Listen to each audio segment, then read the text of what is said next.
Chapter 24. Schooling and Sheriffing. 1900s. Rough as a cob. A corn cob toilet wipe. Pulling a tooth is as rough as a cob. In 1905, illiteracy in the U.S. was 106.6 per 1,000 persons. Statistics showed that 6,163 persons were illiterate in America. The Arizona Republican observed, illiteracy is more common in the country than in the city. This is due to the superior schools in the towns and the more general attendance of children. The rural areas that included much of the Ozarks had few, if any, primary schools for the young. One of the changes that eventually came to Bear Creek was the opportunity for public education. Before the Civil War, a primitive school was built at Wiley's Cove, later Leslie, made of poles with a dirt floor. Classes lasted all day, and a school term lasted 2 or 3 months at a cost of $1 per student per month. Yet the war and aftermath left educational priorities up to the individual families, and many living in rural areas had minimal to no education. The war had set the efforts to improve education backward for decades, but slowly schools were built in populated areas, and the rural areas suffered. Due to the lack of roads and transportation, it required that schools be within a 5-mile radius of those that it served. The first public school district in the county was established in a log building near Leslie late in the 19th century and was followed by a few districts in Marshall, Witts Springs, Old Town St. Joe, and Canaan. It was hard to find qualified teachers, and the pay was low. In 1890, 36% of the population was in school, 94.2% was elementary, 4.9% higher, 0.9% collegiate. Primary and grammar grades made up the rural schools, which only went through a 5th grade level, or at best, an 8th grade level. Most schools employed a single male teacher who taught every grade level that was available in a single-room schoolhouse. When children had to walk more than 1 or 2 miles one way, it was difficult to get them to attend. At the turn of the century, only 51% of children aged 5 to 19 even went to school, and only 11% of high school-aged children were enrolled in school at all. The first school built after the war in the southwest part of the town of Marshall was constructed near Matthew Suter's Spring, so that water was available. A source of water required a spring or a hand-dug well nearby for school buildings. A school term had to coincide with a time that students could be free from growing crops. Therefore, most rural schools were only in session during winter months. The building was later moved closer to the town and built of sawn lumber, where school was held through the week and church held on Sunday. In 1886, a larger school building was built that had rooms on 2 floors. That building was replaced by a brick building in 1909 and became known as Old Main. In another generation of harnesses, Earl and Perry Harness attended there to get their high school education. When money was tight, schools had to shorten the school term or skip it. Education had to compete with those who had very limited resources, and some children simply had to work to help their family make ends meet. Teachers had to have other jobs to help supplement their needs when school was not in session. Both rural preachers and teachers were mostly passion-driven, as there was little financial incentive for their careers. The rural schoolhouse for several decades was the gathering place for school and church. The bell would toll for the gathering of students and worshipers at their appropriate times. Riley Harness and Richard Ruff attended school in the Met Pleasant district and at the schoolhouse near Riley's home south of Witts Springs. The real estate tax collected for the school district was often not enough to cover the cost of building a school or keeping it open.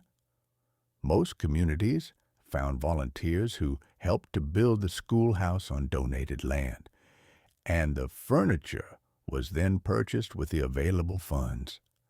Desks, chalkboards, and slates were sourced for teachers and students, and the school bell was cast in a foundry.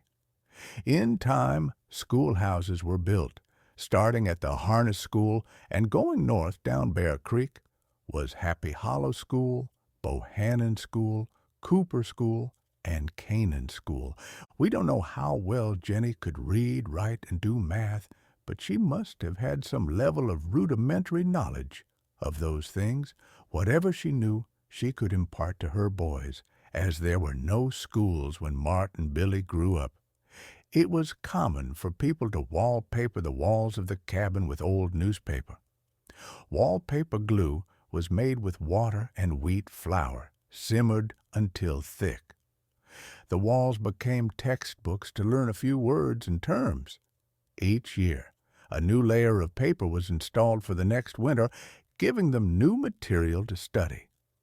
In 1872, Aaron Montgomery Ward mailed out his first catalog, which, in time, was very useful in the rural home for several uses.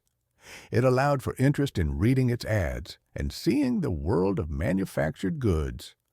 It allowed rural folks to see how the industrial age was changing the way we did things and how new products made life easier. Although the catalog had other uses as well, it made good fire starter, but a better use was toilet paper. While there were plenty of corn cobs available, the smooth paper was a forerunner of store-bought toilet paper.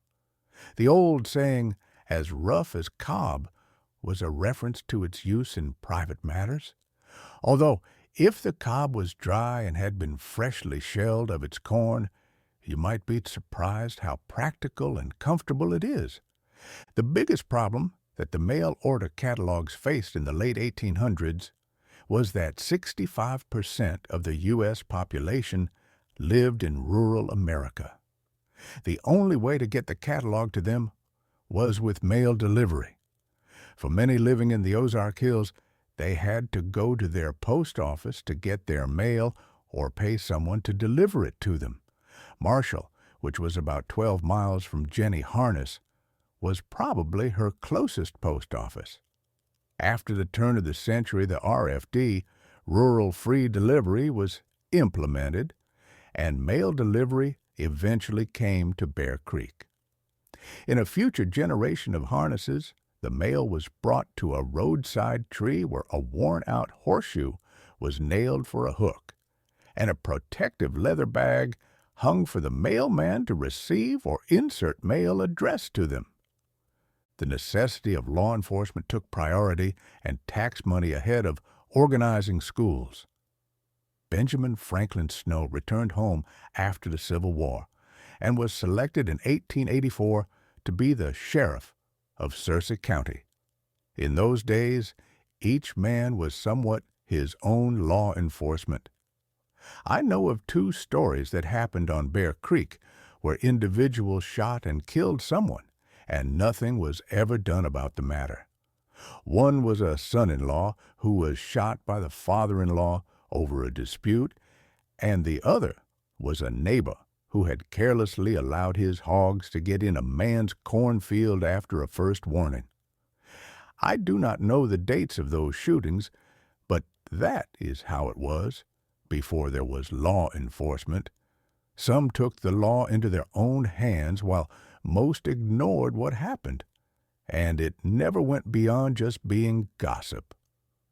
Sheriff Snow had his work cut out for him, trying to bring some semblance of law and order. Additionally, the sheriff had to collect taxes and head off disputes before they escalated into a crime. There were no prohibition laws to enforce, as corn moonshine was big business, and stills were all over the county. Snow is on record saying later in his career, "Sheriffin' is the sorriest business I was ever in. He only served one term as sheriff of Searcy County. Reflection. The Progressive Era brought the opportunity to educate children in rural America. As the average household was increasing in rudimentary knowledge, the United States would grow to become a powerful and advancing nation.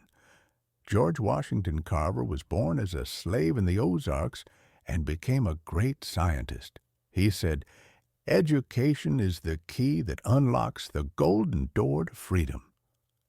The heart of the prudent acquires knowledge, and the ear of the wise seeks knowledge." Proverbs 18:15. Snowball School, 1910s. Sheriff Benjamin Franklin Snow. On March the 27th, 1886, the Masonic Lodge of Calf Creek in the west central portion of the county purchased a parcel of land for the erection of a single building to serve as the lodge headquarters, the community school, and a church. C.T. Collins was awarded a building contract of $329.25 for the construction of a 2-story building.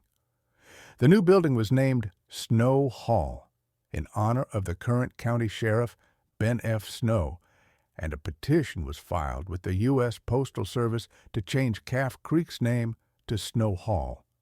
According to local folklore, the community's application mistakenly spelled Snow Hall as one word Snow Hall, which a postal employee mistakenly read as Snowball, resulting in the current name.